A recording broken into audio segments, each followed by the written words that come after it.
खुशामदीद, स्वागत, वेलकम है दोस्तों फिर से आपके अपनी यूट्यूब चैनल जानकारी मोड में। दोस्तों इस वीडियो में हम लेकर आए हैं आपको 10th का कल यानी 22 फरवरी को होने वाला जो एग्ज़ाम है उर्दू का, उसके लिए दोनों किताब से दरख्सा, रोशनी और साथ में कवायद, दोनों से तीनों चीज़ें उनका इम्पोर्टेंट सारा इसमें लेकर आए हैं आपके लिए। तो वीडियो को पूरा देखिएगा और अपने दोस्तों के साथ शेयर भी कीजिएगा ताकि उनको भी ये वीडियो मिल सके। ठीक है, आइए शुरू करते हैं वीडियो। देखिए आपके सामने आपका पहला सवाल है कि जिस नज़्म में बुजुर्गाने दीन की तारीफ़ की जाए उसे क्या कहते हैं। तो बुजुर्गाने दीन की जिसमें तारीफ़ की जाए उसे मुनकबत कहते हैं, उसे मुनकबत कहते हैं। और जिसमें अल्लाह की तारीफ़ की जाए उसे हम्द कहते हैं, और जिसमें नबी करीम सल्लल्लाहु अलैहि वसल्लम की तारीफ़ की जाए उसे नात कहते हैं। ये चीज़ आपको याद होना चाहिए। देखिए दोस्तों, मेरा मकसद कभी भी एक सवाल बताना नहीं रहा है। मैं चाहता हूँ कि आपको एक सवाल, जो भी आपको सवाल मिल रहा है उसके आसपास के सारे सवाल मालूम हो जाएं, ठीक है ना, ताकि कोई भी आप छोड़ के ना आए।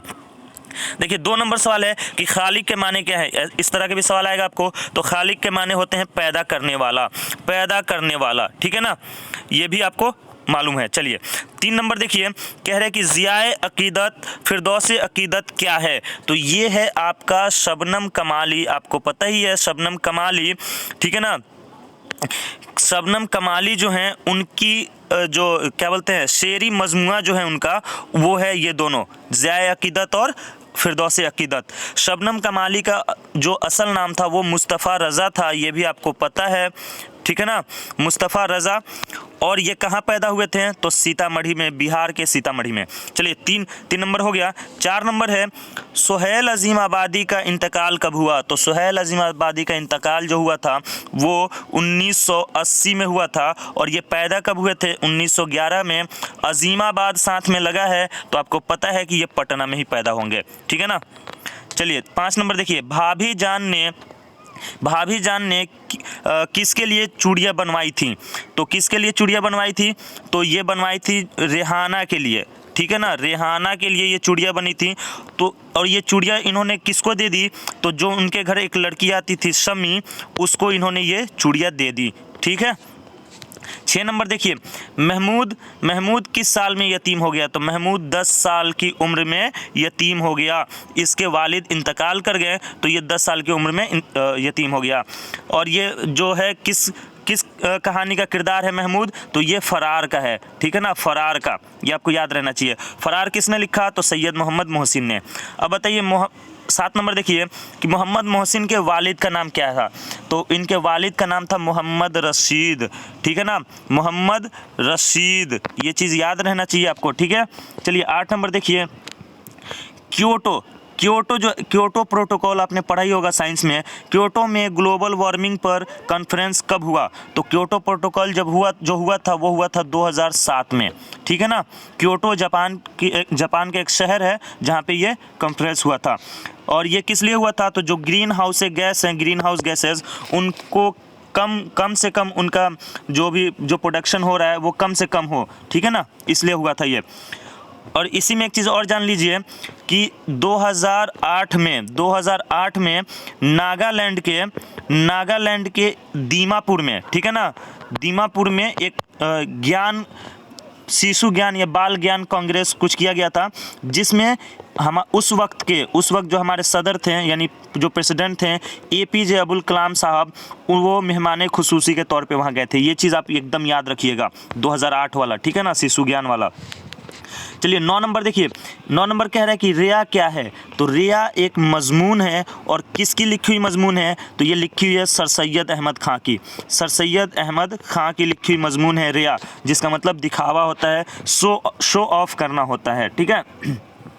अब सर सैयद अहमद खान साहब के बारे में पढ़ लेते हैं कि वो कब पैदा हुए हैं। तो 1817 में पैदा हुए, और मरे कब? तो ये मरे थे 1898 में। ये दोनों याद रहना चाहिए आपको। दिल्ली में पैदा हुए 1817 में, और 1898 में जब मरे तो इनको AMU अलीगढ़ में जो मुस्लिम यूनिवर्सिटी है उसमें इनको दफन किया गया, ठीक है।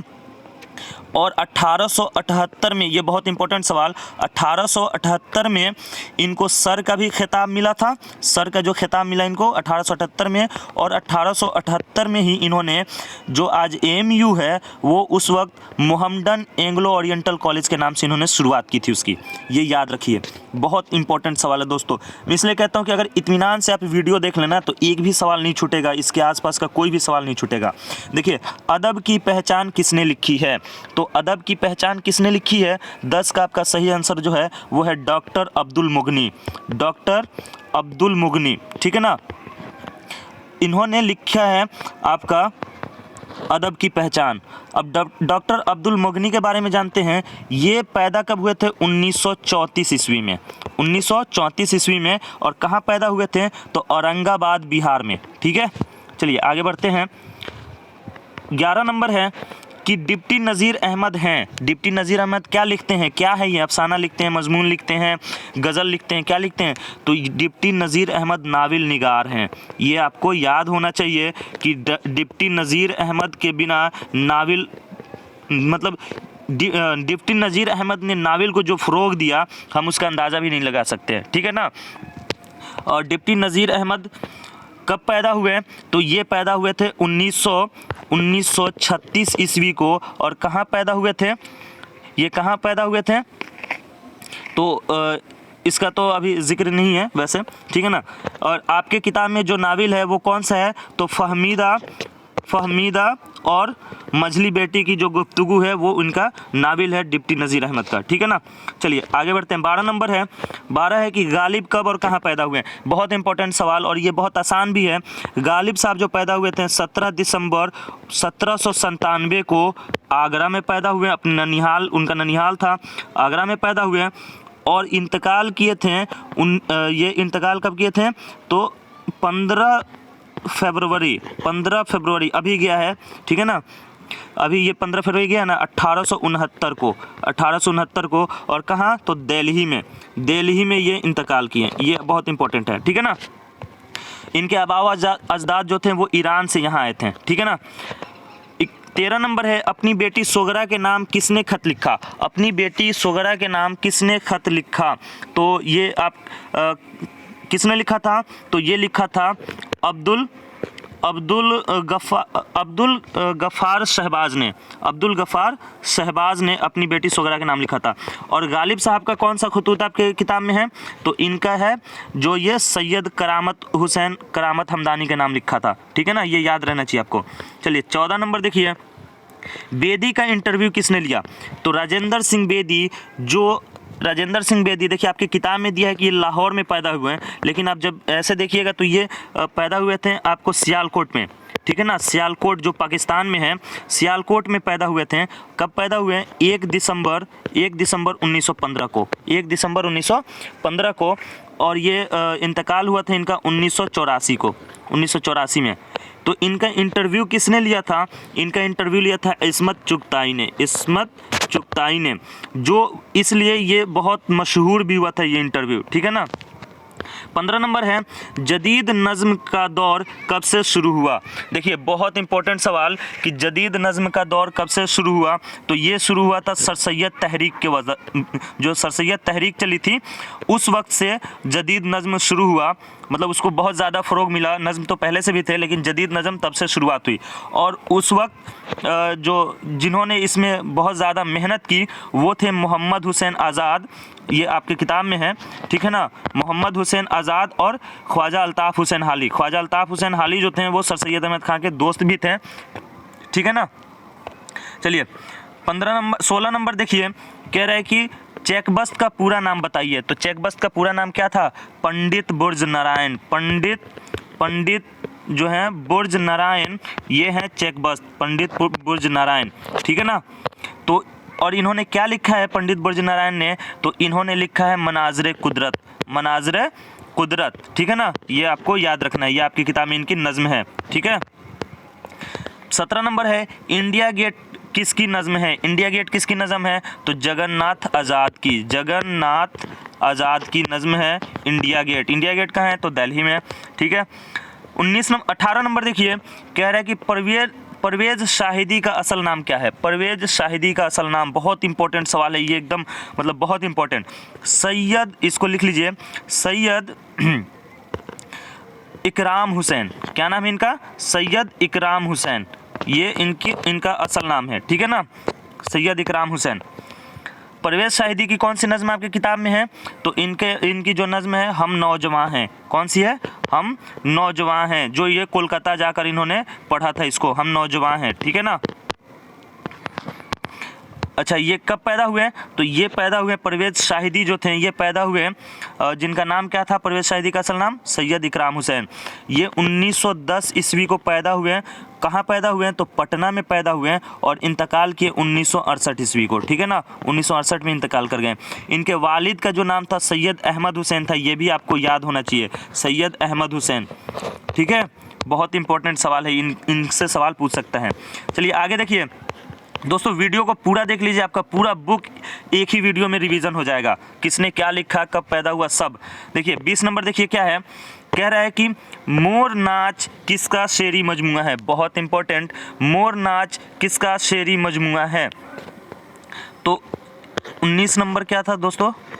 19 नंबर हमने देखा है, शाहिदी। 19 नंबर देख लीजिए, शाहिदी किस यूनिवर्सिटी, जो परवेज शाहिदी थे किस यूनिवर्सिटी से वाबस्ता हो गए? तो ये जो किस यूनिवर्सिटी से वाबस्ता हो गए, तो ये कोलकाता यूनिवर्सिटी, ठीक है ना, कोलकाता यूनिवर्सिटी से इनका वाबस्ता हो गया और ये वहीं पे नौकरी करने लग गए। 20 नंबर अब देखिए, कह रहा है कि मोर नाच किसका शेरी मजमुआ है? तो ये है आपका निदा फाजली का, बहुत इम्पॉर्टेंट सवाल है। निदा फाजली का मोर नाच शेरी मजमुआ है, ठीक है। और निदा फाजली का दो आपके किताब में दो नज़्म हैं, एक है बिजली का खंबा और दूसरा है नज़्म बहुत आसान थी पहले। ये दोनों नज़्म आपकी किताब में हैं। और निदा फाजली साहब कहाँ पैदा हुए थे? तो ये पैदा हुए थे आपके ग्वालियर में, ठीक है ना, ग्वालियर में। और कब पैदा हुए थे? तो ये पैदा हुए थे 1964 या 65 में, दो डेट आता है, 64 या 65 में। देखिए 21 नंबर सवाल है कि निदा फाजली की कौन सी नज़्म आपकी किताब में आ ही गया? तो ये आपका बिजली का खंबा और नज़्म बहुत आसान थी पहले। 22 नंबर है, कह रहा है कि खड़ा डिनर का ताल्लुक़ किस सिनफ़े शायरी से है? बहुत इंपॉर्टेंट सवाल है। खड़ा डिनर किसने लिखा है? तो आपको पता है खड़ा डिनर किसने लिखा है? इसको लिखा है आपका कौन से, ये सैयद मोहम्मद जाफ़री ने, ये यहीं पे नाम है, देख लीजिए, सैयद मोहम्मद जाफ़री ने इस नज़्म को लिखा है खड़ा डिनर। और ये जो सिनफ़े शायरी है ये है मज़ाहिया शायरी, ठीक है ना। कौन सी शायरी है ये? मज़ाहिया। इसमें मज़ाहिया और तंजिया आप इसको कह सकते हैं, क्योंकि तंज कसा गया है खड़ा डिनर पे, जो बफे सिस्टम होता है, खड़े होकर लोग खाते हैं उस पर। तो अगर आपसे सवाल ये भी पूछ दे कि दो तीन मज़ाहिया शायर के नाम बताएं, तो एक तो आपका सैयद मोहम्मद जाफ़री हो गया, उसके बाद दिलावर फ़िगार, आपने 9th में पढ़ा होगा, दिलावर फ़िगार का भी नज़्म था, आज का स्टूडेंट दिलावर फ़िगार। और उसके बाद मुबारक अज़ीमाबादी का भी नाम अकबर इलाहाबादी का नाम भी आपको याद होगा, अकबर इलाहाबादी, ये भी जो थे ये मज़ाहिया शायर में थे, ठीक है। चलिए 24 नंबर है, मरसिया पे आ गए हम लोग। देखिए मरसिया अरबी के किस लफ्ज़ से बना है? तो मरसिया जो अरबी का लफ्ज़ है रसा जो लफ्ज़ है उससे निकला है, और रसा के माने होते हैं रोने और मातम करने के, ठीक है, ये याद रहना चाहिए। 25 नंबर देखिए, मरसिया की किस्म बताओ। मरसिया की कितनी किस्में हैं? तो दो किस्में होती हैं, एक तो होता है आपका मरसिया और दूसरा हो जाता है शख्सी मरसिया। दूसरा क्या हो जाता है? शख्सी मरसिया। मरसिया उसे कहते हैं जिसमें शोहदाए करबला की तारीफ़ बयान की जाए, ठीक है ना। एक चीज़ और आता है कि मरसिया में क्या होता है, तो मदह तारीफ़ बयान की जाती है, ठीक है ना। इसमें तो जो मरसिया में शोहदाए करबला यानी इमाम हुसैन और हज़रत इमाम हुसैन और उनके जो अहलो अयाल थे जो करबला में शहीद हुए हैं, उनकी तारीफ़ जब होती है तो उसे मरसिया कहते हैं। और उनके अलावा यानी शोहदाए करबला के अलावा दुनिया के किसी शख्स की तारीफ़ हो, किसी भी शख्स के बारे में, अगर मरे हुए शख्स के बारे में तारीफ़ की जाए तो उसे हम शख्सी मरसिया कहते हैं। चलिए आगे बढ़ते हैं। 26 नंबर है, गालिब ने किसकी मौत पर मरसिया लिखा है? तो किसकी मौत पे लिखा है? तो आरिफ की मौत पे लिखा है। और आरिफ कौन है? तो इनका भतीजा जो 18 साल की उम्र में इंतकाल कर गया, सुने है ना। चलिए 27 नंबर है, क्या लिख रहा है कि दहम का मतलब क्या होता है, दहम का मतलब क्या होता है। तो आपका जो 27 का सही आंसर जो हो जाएगा वो दहम का मतलब 10 होता है, दहम मतलब 10। मसनवी क्या है, देखिए 28 नंबर, मसनवी कौन सी लफ्ज़ है।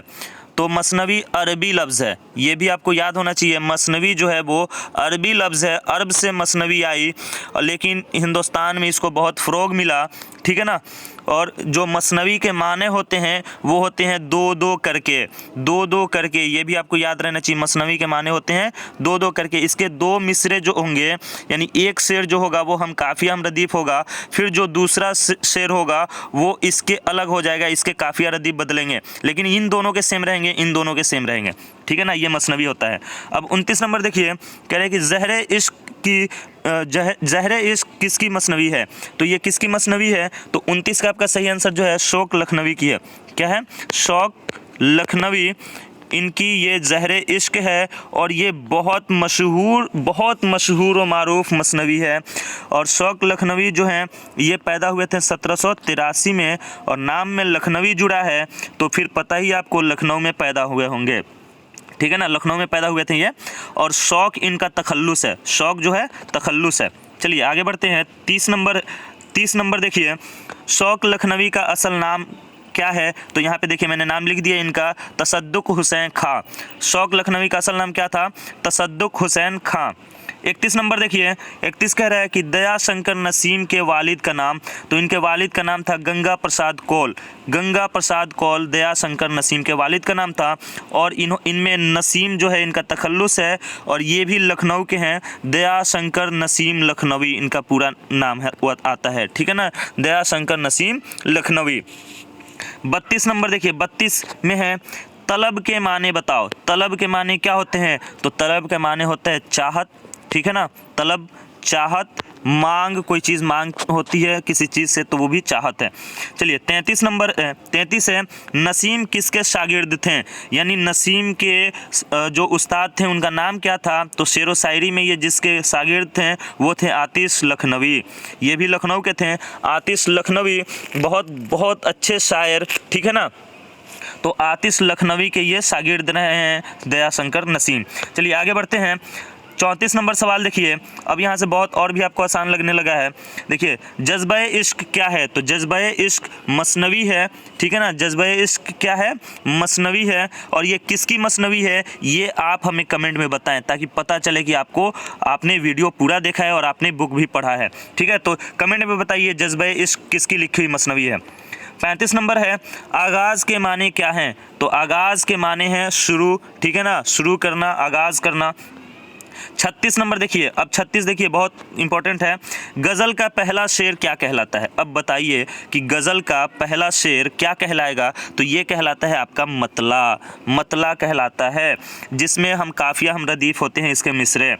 37 है, जिस शेर में शायर अपना तखल्लुस पेश करे उसे क्या कहते हैं, उस शेर को क्या कहते हैं। तो गज़ल का जिस शेर में शायर अपना तखल्लुस पेश करे उसे हम कहते हैं मक्ता। क्या कहते हैं, मक्ता। और ये गज़ल का आखिरी शेर भी होता है। तो आपसे अगर सवाल पूछे कि गज़ल का आखिरी शेर क्या कहलाता है तो आप कहेंगे मक्ता। 38 नंबर 38 है, मुबारक अजीम आबादी का ताल्लुक़ किस बुजुर्गान दीन से है। तो बुजुर्गान दीन से है तो ये हैं बाबा फरीदगंज शकर रहमतुल्लाह अलैह। इनका जो रिश्ता है, जो ताल्लुक़ है वो बाबा फरीदगंज शकर रहमतुल्लाह अलैह तक जाता है, मुबारक अजीम आबादी का, ठीक है ना। चलिए आगे बढ़ते हैं। 39 नंबर देखिए, जलवे दाग क्या है। जलवे दाग क्या है, तो 39 का आपको सही आंसर बताना है। तो 39 नंबर जो है ये है मुबारक अजीम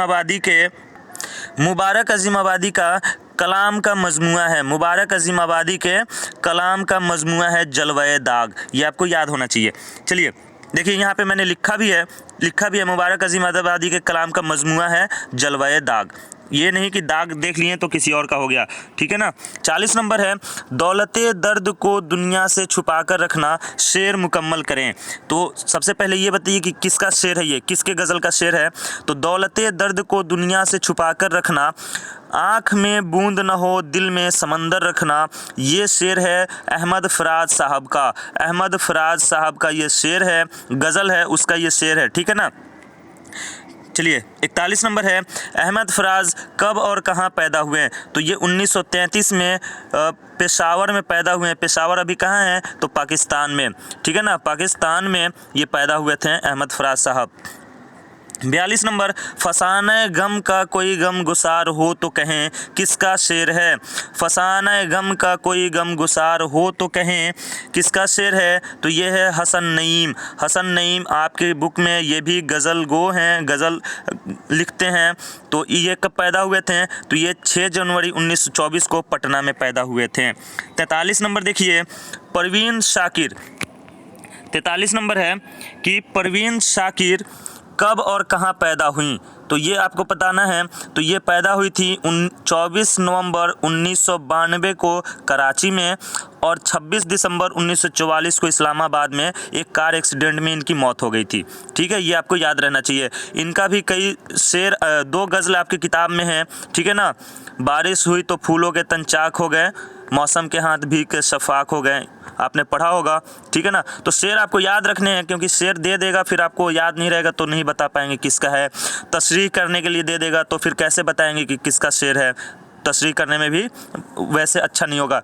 चलिए 44 नंबर है, इस खराबे में भी हो जाएगी डैश डैश आबाद। तो यहाँ पे क्या आएगा? तो आपको सही आंसर बताना है।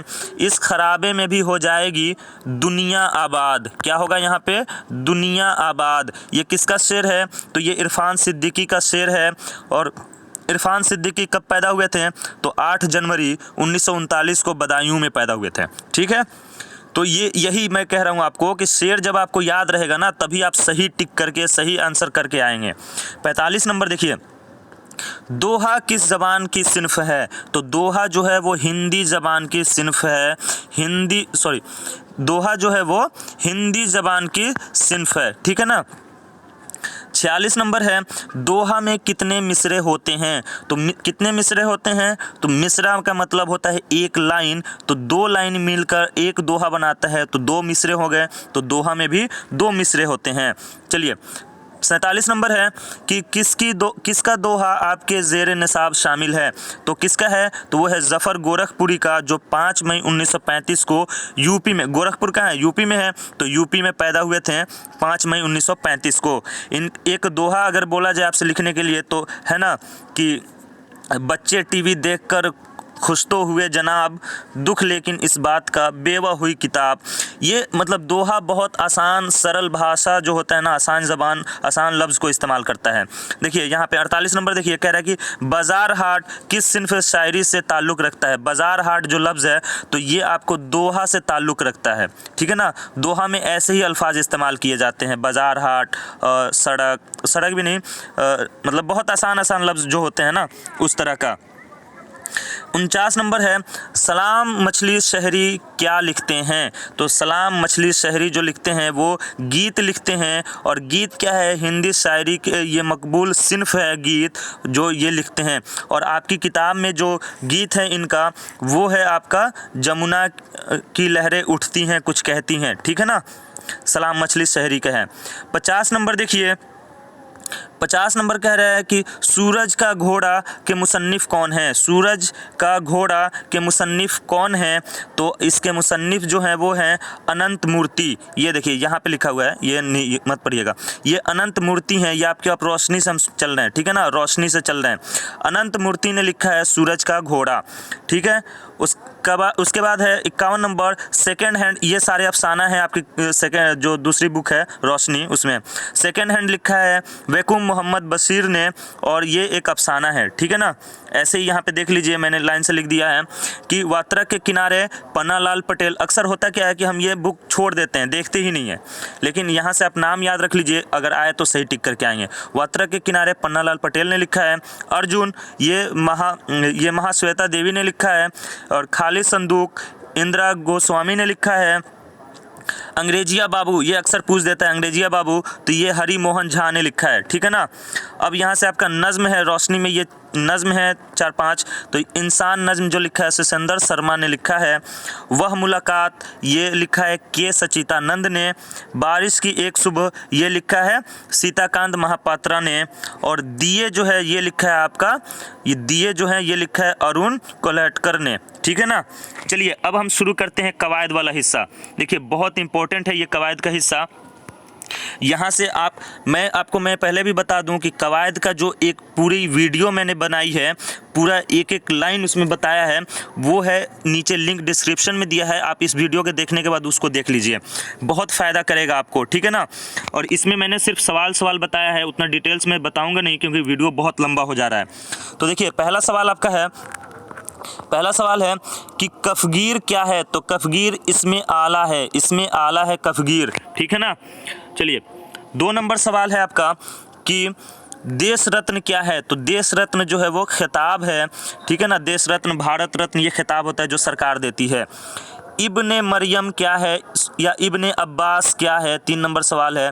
तो ये कुन्नियत है, जो रिश्ता जोड़े, किसी से रिलेशन जोड़े, इब्ने उसे कुन्नियत कहते हैं। इब्ने मरियम, इब्ने अब्बास, उम्मुल सुमैया। ठीक है ना, इस तरह का। अब देखिए मीर क्या है। तो ये मीर पे ऐसा लगा है ना, तो ये तखल्लुस है। तखल्लुस जो शायर अपने नाम का एक छोटा हिस्सा शायरी में इस्तेमाल करते हैं। 5 नंबर है जिस गज़ल में रदीफ़ ना हो उसे क्या कहते हैं। बहुत इंपॉर्टेंट सवाल, बहुत इंपॉर्टेंट। तो जिसमें रदीफ़ ना हो उसे गैर मुरद्दिफ़ कहते हैं, गैर मुरद्दिफ़, ये याद होना चाहिए आपको। लाल कलम में 6 नंबर देखिए, लाल कलम में लाल क्या है। तो लाल सिफत है, कलम की सिफत बता रहा है ना, कैसा है, खूबी बता रहा है, तो ये लाल जो होगा सिफत हो जाएगा। ये देखिए 7 नंबर, ससुराल क्या है। ससुराल क्या है, तो ये इसमें ज़र्फ़ है, जो जगह बताए उसे इसमें ज़र्फ़ कहते हैं। ससुराल हो गया, पाठशाला हो गया, दवाखाना हो गया, जो भी है इस तरह का वो इसमें ज़र्फ़ में, ईदगाह हो गया, इसमें ज़र्फ़ में आएगा।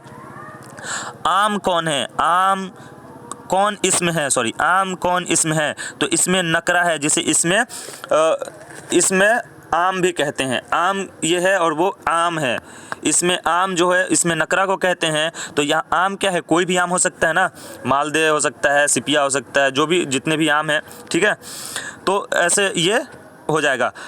9 नंबर है कि ताजमहल कौन इसम है। तो ताजमहल जो है वो इसमें मारफा है, जिसे इसमें ख़ास भी कहते हैं, तो ये इसमें मारफा हो जाएगा ताजमहल। ठीक है ना, जिसे हम प्रॉपर नाउन भी कहते हैं।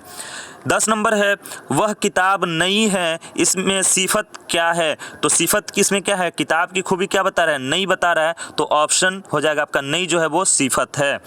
11 नंबर देखिए, खुश दिल में साबका क्या है। मैंने सारा टॉपिक दोस्तों इसमें कवर किया है, सारा टॉपिक आप एक बार रिवीजन कर लीजिए, फाइनल रिवीजन आपका ये है। ठीक है ना।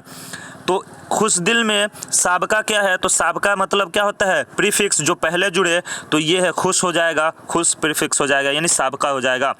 लाहिका बताना है इसमें, ख्वाबगाह में लाहिका क्या है। तो लाहिका यानी सफिक्स जो आखिर में जुड़े, तो इसमें ख्वाबगाह में गाह आखिर में जुड़ रहा है, तो ये आपका सफिक्स हो जाएगा। चलिए आगे देखते हैं। अब यहाँ से देखिए आपका 13 नंबर है खुशी का मुतरादिफ अल्फाज बताएं। अब बताइए कि मुतरादिफ का मतलब क्या होता है। पहले तो इसका मतलब होता है एक जैसे मानने वाले। तो मुतरादिफ का मतलब होता है निशात, खुशी, खुशी का निशात, फरहत, मुसर्रत, ये सब जो होता है वो खुशी के मुतरादिफ अल्फाज होते हैं। चलिए 14 नंबर, अरज़ का ज़िद क्या है। तो अरज़ का ज़िद क्या होगा, ज़िद मतलब उल्टा, मुतज़ाद भी उसको कहते हैं। ठीक है ना, मुतज़ाद मतलब उल्टा। तो अरज़ का मतलब होता है ज़मीन, तो इसका उल्टा क्या हो जाएगा, समा। ठीक है ना। 15 नंबर है नूर का ज़िद बताएं। तो नूर का ज़िद होता है जुल्मत। ठीक है ना, नूर का ज़िद जुल्मत, अंधेरा। ठीक है ना। चलिए 16 नंबर है इसमें मुसग्गर और इसमें मुकब्बर आपको बताना है। बहुत देखिए आपके लिए दोस्तों बहुत मेहनत की जाती है, तो वीडियो को लाइक कर दीजिएगा। ठीक है ना, और दोस्तों के साथ शेयर भी कर दीजिएगा, ताकि उनको भी ये खबर मिल सके, ये न्यूज़ मिल सके कि ऐसा भी वीडियो है उनके मार्केट में। ठीक है ना। चलिए, और चैनल को सब्सक्राइब करने भी बोल दीजिएगा। देखिए 16 नंबर है कि इसमें मुसग्गर और इसमें मुकब्बर बताना है। तो सबसे पहले मुसग्गर और मुकब्बर ये पूरे डिटेल्स में मैंने बताया है, मेरे वीडियो के लिंक पे आप जाइए, जो दिया है मैंने डिस्क्रिप्शन में, वहाँ पे आपको सब मिलेगा बहुत डिटेल्स में। तो मुसग्गर जो होता है जो छोटाई बड़ाई बताए किसी चीज़ की, और मुकब्बर होता है जो किसी चीज़ की बड़ाई बताए, ठीक है ना। तो जैसे बागीचा जो है ये मुसग्गर होगा, बाग जो होगा ये मुकब्बर होगा, तो बाग से बागीचा बनेगा। पहाड़ जो होगा ये बड़प्पन बता रहा है, मुकब्बर होगा, और पहाड़ी जो है वो छोटापन बता रहा है, तो ये मुसग्गर हो जाएगा। तो इस तरह से आप याद कर सकते हैं। 17 देखिए, मुज़क्कर और मुअन्नस। मुज़क्कर किसको कहते हैं, तो मुज़क्कर को हम तज़कीर भी कहते हैं, और मुअन्नस को तानीज़ भी कहते हैं। ये चीज़ भी आपको याद होना चाहिए। तो इसमें कुछ लफ्ज़ दिए गए हैं मुज़क्कर मुअन्नस, जैसे कलम, फूल, दरख्त, स्कूल, जोश, शरबत, ये मुज़क्कर हैं। जैसे आपको कलम अक्सर पूछता है, स्कूल अक्सर पूछ देता है, शरबत पूछ देता है, तो ये मुज़क्कर हैं, याद रखना है। मुअन्नस में देखिए, अच्छा एक चीज़ और मुज़क्कर में याद कर लीजिए आप इसी में कि दही, ठीक है ना, दही, हाथी, घी, ये सब जो है ये मुज़क्कर हैं, ये मुज़क्कर हैं। मोती, मोती जो है ये भी मुज़क्कर लफ्ज़ है, ये याद रखना है आपको, इसमें कंफ्यूज नहीं होना है, ठीक है ना। मुअन्नस में देख लीजिए, कुर्सी, अक्सर जो छोटी ये वाले लफ्ज़ होते हैं वो मुअन्नस होते हैं, लेकिन इन सारे लफ्ज़ को छोड़ के, मोती, घी, हाथी, दही, इनको छोड़ के, ठीक है ना। तो कुर्सी, किताब, शराब, ओस, प्यास, शबनम, ये सब क्या हैं, मुअन्नस हैं। चलिए आगे बढ़िए। 18 नंबर है वाहिद और जमा। वाहिद और जमा आपको पता ही है, सिंगुलर और प्लुरल। तो वाहिद और जमा में देखिए, रूह जो है इसका जो जमा हो जाएगा अरवाह हो जाएगा, दलील का दलाइल हो जाएगा, हक का हुकूक हो जाएगा, गैर का अगियार हो जाएगा, ठीक है ना, कब्र का कुबूर हो जाएगा। इस तरह से आप याद रख सकते हैं। अब कुछ मुहावरा देख लीजिए। मुहावरा देखिए, कह रहे कि फूले ना समाना, इसका मतलब क्या है, मुहावरा के मानी बताएं। तो बहुत खुश होना, फूले ना समाना, ठीक है। 20 है आपका आँख का तारा होना के माने बताइए। आँख का तारा होना का माने बताइए। तो इसमें क्या होगा, बहुत प्यारा होना। ज़िया के माने क्या है, तो ज़िया के माने क्या है, तो इसके माने जो होता है खसारा, कमी। आपने अहमद फराज का एक शेर सुना होगा कि तुम मोहब्बत में कहाँ सूदो ज़िया ले आए, इश्क का नाम खिरद है न जुनू है यूं है। तो ज़िया का मतलब होता है कमी, खसारा, और इसका जो अगर इसके जो ज़िद करें मतलब खसारा का उल्टा, तो मुफीद हो जाता है, मुफीद या फिर पूरा जो होता है, ठीक है ना, सूद जिसको कहते हैं, सूद भी हो जाएगा जिया का। चलिए 22 नंबर है कि चरख के माने बताइए। चरख के माने होता है आसमान, ये आपको याद होना चाहिए। नशेब का ज़िद बताना है आपको, नशेब का ज़िद। तो नशेब का मतलब होता है उतार, और फराज का मतलब होता है चढ़ाव, उतार चढ़ाव। तो नशेब का उल्टा होता है फराज, ठीक है ना। 24 नंबर है आपका, 24 है दिल्ली कौन सा इसम है, तो दिल्ली जामिद है। जामिद मस्दर मस्तक, मैंने सारा कुछ उसमें कराया है, आप वहाँ से वीडियो देखिए। 25 नंबर है कि दवा खाना कौन सा इसमें है, तो ये इसमें ज़र्फ़ हो जाएगा, क्योंकि जगह बताया जाता है दवा खाना। दोस्तों वीडियो अच्छी लगी तो वीडियो को लाइक कर दीजिए और दोस्तों के साथ शेयर भी कर दीजिए। चैनल पर नए हैं तो चैनल को सब्सक्राइब करके जाइएगा। तो मिलते हैं आपके लिए लेकर अगला वीडियो। तब तक के लिए अगले एग्ज़ाम के लिए best of luck. Thanks for watching. जय हिंद।